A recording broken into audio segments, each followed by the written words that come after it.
항저우 아시안게임에 출전하고 있는 한국 남자축구 24세 이하 대표팀이 중국의 2대0 승리를 거두면서 4강 진출에 성공했습니다. 황선홍 감독이 지휘하는 축구팀은 1일 중국 저장성 항저우시 황룽 스포츠센터 스타디움에서 열린 2022 항저우 아시안게임 남자축구 8강전 중국과 경기에서 5만 관중의 일방적 응원과 선수들의 거친 태클에도 중국의 2대0으로 이겼습니다. 한국은 전반 18분에 터진 홍현석의 직접 프리킥 슈팅으로 리드를 잡았고 송민규가 전반 35분 추가 골을 넣으며 승리의 쐐기를 박았습니다. 국경일 날 한국의 치욕을 당한 중국 네티즌들은 2대0으로 진 것은 정말 다행이다. 한국이 후반에는 거의 공격을 안 한 것은 한중 관계를 생각한 배려라고 오히려 안심했습니다. 자, 그렇다면 앞으로 결승전 상대가 될 수도 있는 일본의 반응은 어떨까요? 일본의 스포츠 매체인 풋볼조는 한국이 압도적인 실력 차로 시합을 지배 아시아 경기대회 개최국 중국을 2대0으로 격파란 제목의 내용을 보도했습니다. U24 축구 한국 대표는 아시아 경기대회 준중결승에서 개최국 중국과 경기에 2대0으로 승리를 거뒀다. 한국의 두 골은 각각 중국의 불필요한 파울과 실수가 원인이었지만 경기 전 우려에 비하면 중국의 거친 태클은 예상보다 적었고 한국이 실력 차로 압도했다고 전했습니다.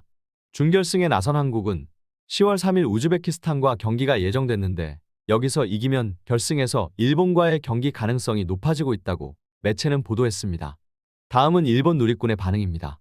결승은 한국 대 일본일 것이다. 팀의 절반이 대학생 주축으로 만든 일본이 한국을 이길 것이라고는 생각하지 않는다.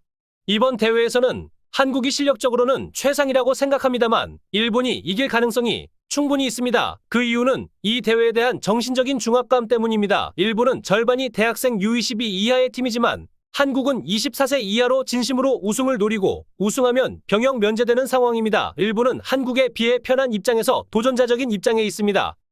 거의 한국이 압도하고 있었다. 중국에서는 골의 냄새가 전혀 나지 않았다. 유일한 기회는 전반에 헤딩이 골포스트를 강타한 장면만. 일본 팀은 학생 선발로 연령 초과도 없는 것 같네요. 일본 대표나 이군과는 전혀 달라 조직적 공격력도 전략도 느껴지지 않네요. 그렇다면 한국에는 이길 것 같지 않다. 압도적인 실력차로 시합을 지배했지만 2점 밖에 잡을 수 없었는지. 일본 대표는 부상하지 않고 좋은 경험을 할 수 있으면 좋겠다. 압도적 결과보다 소중한 것이 있으니까. 뭐 실력대로겠지. 솔직히 지금의 한국 멤버는 대회에 나와 있는 일본 팀보다 격상이겠지. 경기는 해보지 않으면 모르겠지만. 일본은 U22에 3군, 대학생 10명, 초과 연령 오버에이지 0명, 유럽 일부 리그 0명, A대표 0명. 한국 U24에 1군, 대학생 0명, 오버에이지 3명, 유럽 일부 리그 3명, A대표 다수. 중국도 북도 져서는 안 되는 상대에게 졌기 때문에 위대한 지도자는 분노하겠지요. 뭐 북에 비하면 중국 선수 쪽이 편하겠지만. 아무리 한국이 약체화해도 과연 이 멤버라면 중국을 이기는 것은 당연. 승리하면 결승에서 일본과 맞붙는다. 여러 가지 말이 있지만 결승은 한일전이 되어버릴 것 같네요. 다음 우즈베키스탄전이 사실상 결승전일 것이다. 태권이 쿵푸를 이겼다. 일본 누리꾼들 반응을 종합하면 한국과 일본이 결승전에서 만날 확률이 높은데 대학생 주축이 된 자국팀이 병역 면제 조건과 해외파 다수의 국대 출신으로 구성된 한국보다는 한 수 아래라고 자체 분석하네요. 누가 대학생 주축 선수 보내라고 했나요? 이들 또한 지난 5차례 경기에서 본 한국팀의 압도적 전력을 인정하지 않을 수 없다고 입을 모읍니다.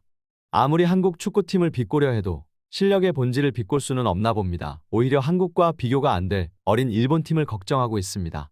이제 금메달까지는 2번 남았습니다. 우즈벡과 아마도 결승 상대가 될 일본을 격파하고 3회 연속 아시아 축구의 정상을 차지할 것으로 기대가 됩니다. 지금까지 이슈벨리였습니다.